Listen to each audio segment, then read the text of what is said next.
Welcome and thank you for joining us for this special moment in Oakwood Public Safety Department history. Today, the Safety Department is unveiling the first all-electric police patrol vehicle to be placed in service in Montgomery County, and one of the few first all-electric police vehicles to be placed in service in the state of Ohio. The vehicle behind me is a 2024 Chevy Blazer all-electric PPV, police patrol vehicle, that is fully upfitted to the standards and specifications equal to other patrol vehicles in the Safety Department's fleet. Installed equipment on this vehicle includes a rear prisoner partition, siren box, full emergency lighting system, push bumper, radar unit, mobile radio, in-car camera system, weapon storage rack, and an in-car computer.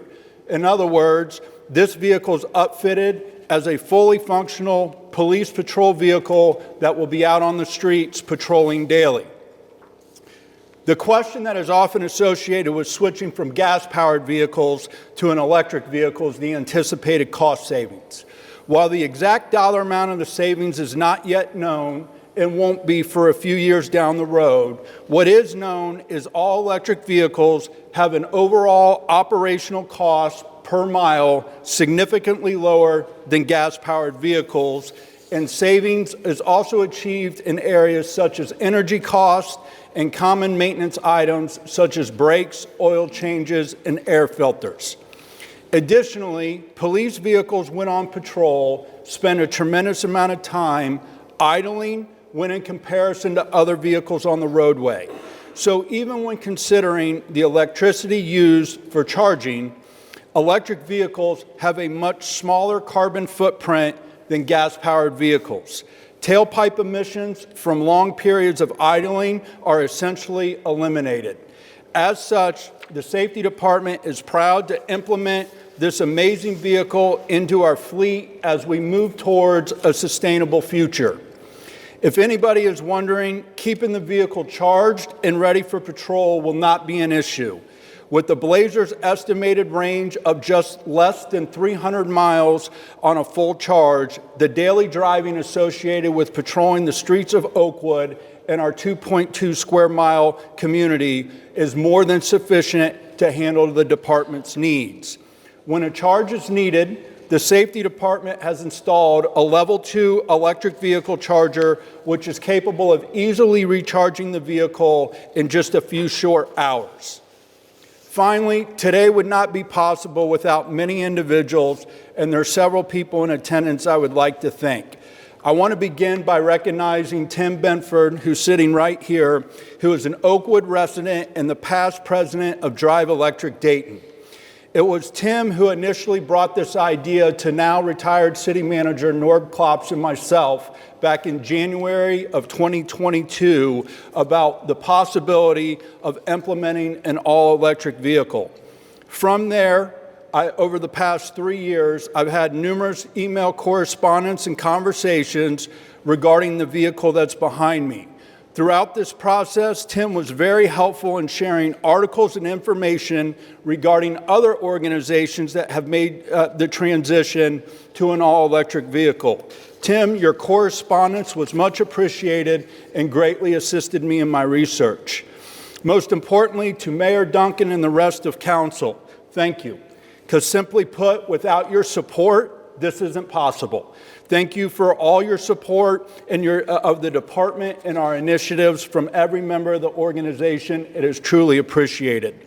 Thank you to Katie Smitty, our city manager, for your support and excitement for this vehicle. When you look at today's event, a lot of it started with conversation with Katie, and this is what we ended up coming up with. I took delivery of this vehicle on a Wednesday back in November.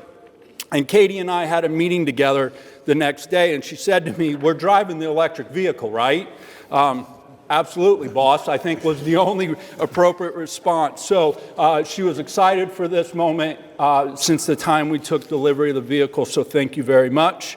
Thank you to the 34 members of the Oakwood Budget Review Committee who supported the idea of adding an all-electric vehicle to our fleet when the topic was discussed during our annual budget meetings. Thank you to the good folks at GM involved. Two members from GM are here with us today, Yuri and George. Anytime you're dealing with something new and there is no go-by, questions always are going to naturally arise. George, I just want to say thank you. Your willingness to always take my calls, timely respond to my emails to get whatever questions I needed answered. You were always there, and it's very comforting when you're dealing with something new to have somebody directly at the manufacturer that you can pick up the phone and call. And finally, I want to say thank you to K.E. Rose, but more specifically Derek, who's seated in the second row right there. K.E. Rose was responsible for upfitting the vehicle. Derek was the one that was tasked over the last month with transforming this vehicle from the vehicle we took delivery of and turning it into this awesome, fully functional police vehicle that stands behind me. Derek, you did an incredible job, and you should be commended for your detail. I'm going to close by saying I'm going to invite a few people up to the podium to say a few words, and once we're finished, we're going to have a little ribbon cutting ceremony, and then we're going to open the doors, pop the hood and the trunk, and let everybody take an opportunity to look at the vehicle that hasn't already. We got some light refreshments over there, so please help yourself. Make sure you grab a reusable safety department tote as you walk out the door, and I just want to say thank you again for taking your time and sharing this special moment with us. And with that, I want to introduce Oakwood Mayor Bill Duncan.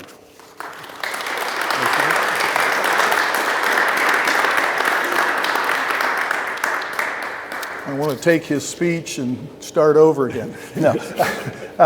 First of all, I'd like to introduce the existing members of council. Our Vice Mayor Steve Byington is here in the front row. We also have Council Member Rob Stevens, Council Member Lee Turbin, and Council Member Healy Jackson. And when our city meets, I want to talk a little bit more about our Budget Review Committee.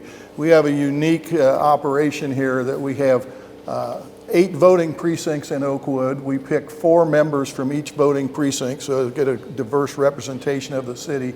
And that 32-member Budget Review Committee spent a lot of time talking about this because we wanted input from the citizens to decide, do we want to have an electric vehicle like this? And if so, what kind? And the thing that I want to point out is Chief Hill did an unbelievable job of due diligence on this evaluation. This wasn't, a government grant. This was not a subsidy from anybody. We decided to purchase this because we thought economically it was the best financial decision for our city, and we're very happy that you spent the time going through and making sure that this could be a good economic investment for our city. I'm hoping that that day in May, which comes up here annually, that will be leading the parade, or maybe, as I was talking to Tim, maybe it will be behind the e-vehicles that already come through our town that you sponsor with this light siren going, to pull you all over, because we will still enforce e-vehicle speeders in the city of Oakwood. But I also want to tell the folks from GM that we were really partial to the GM vehicle. Many of you that are as old as me remember that this used to be a GM town, and in my opinion, it still is. So thank you for your efforts. So I will turn it back over to Alan for the next speaker, and appreciate you all coming today. It's a great day in Oakwood.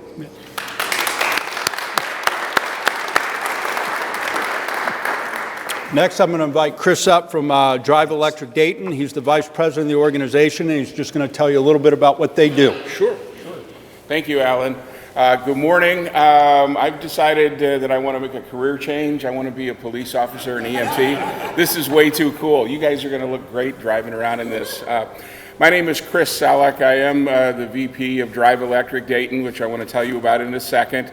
I am also here today as the Executive Director of the Electric Vehicle Association, which is North America's largest volunteer organization, 100 chapters in the US and Canada, just like Drive Electric Dayton.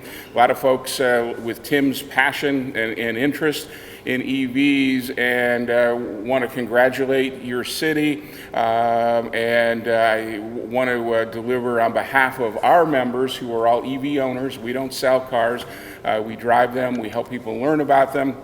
We want cities, public and private fleets, to understand the financial health benefits and the economic opportunity that electric vehicles represent in our community.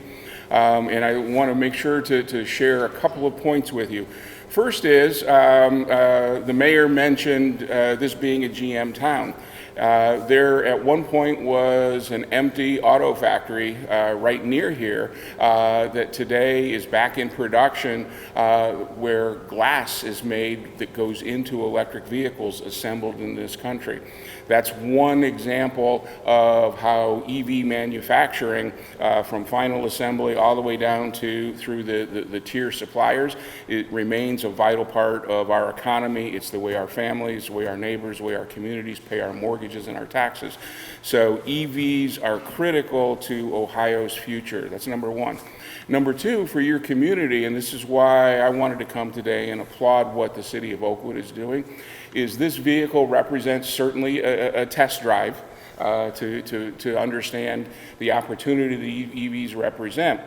But when Alan and the mayor talk about carefully analyzing the costs of an EV and why your city should invest in this, here are two data points to keep in mind. First of all, the cost of fuel for the vehicles. Electricity is 30% the cost of gasoline or diesel. So every time this car needs to be recharged, the city and taxpayers are spending less to operate an emergency response vehicle. It's number one. Number two is that in the typical gas diesel powered vehicle, there are more than 2,000 moving parts in the powertrain, okay? The engine, the transmission, there's all kinds of metal parts that have to rub together, that wear, that break, have to be lubricated, maintained, replaced over the lifetime of that vehicle. We all know that running a vehicle is expensive for a public fleet. With an electric vehicle, there's about 200 moving parts. It's a whole lot less that has to be lubricated, maintained, replaced, right? It's a lot less expensive to own and operate an electric vehicle, especially a vehicle that is going to be on the road in service a lot and has to be available on demand.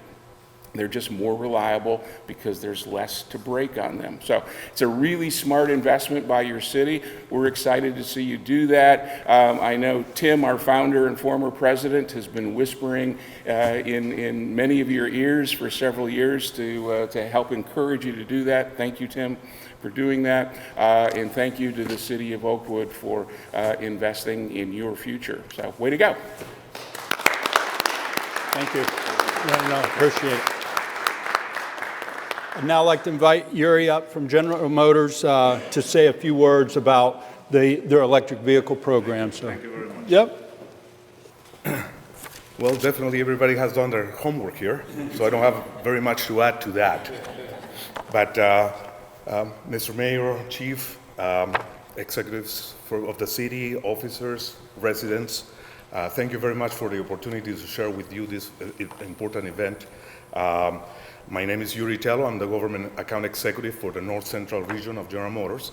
I'm here with my colleague, George Turulis. He's our Police and Emergency Vehicle Specialist.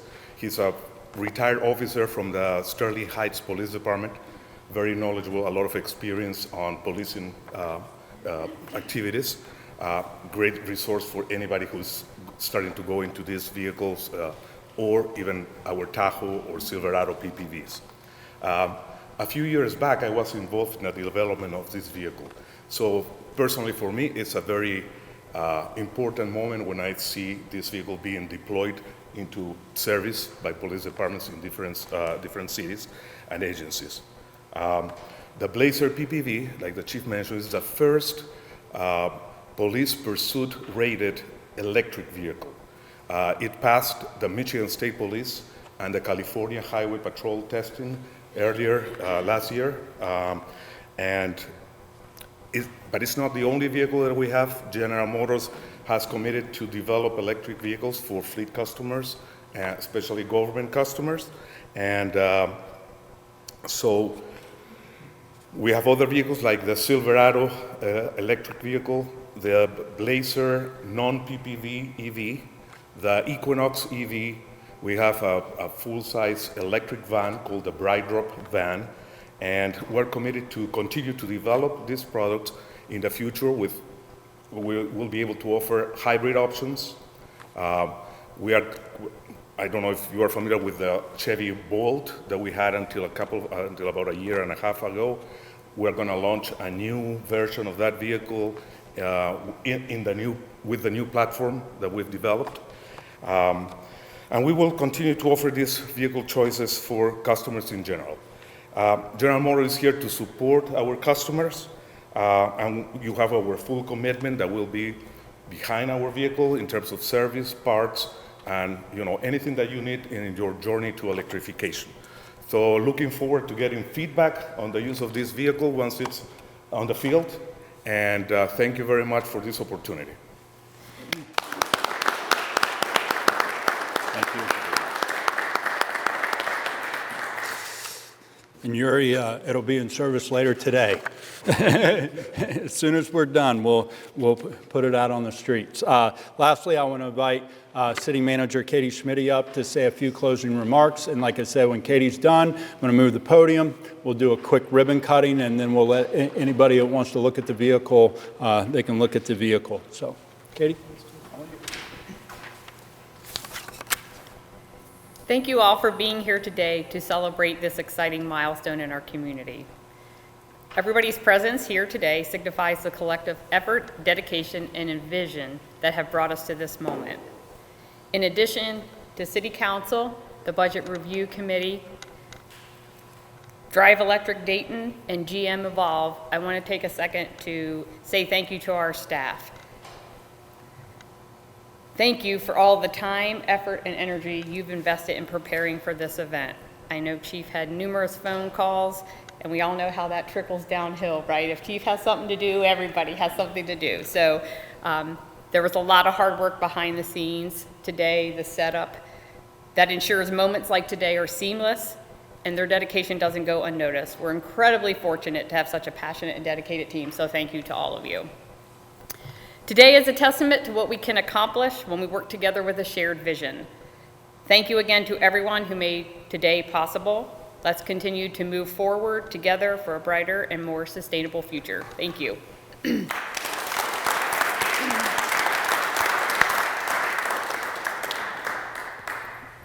On three, 1, 2, 3.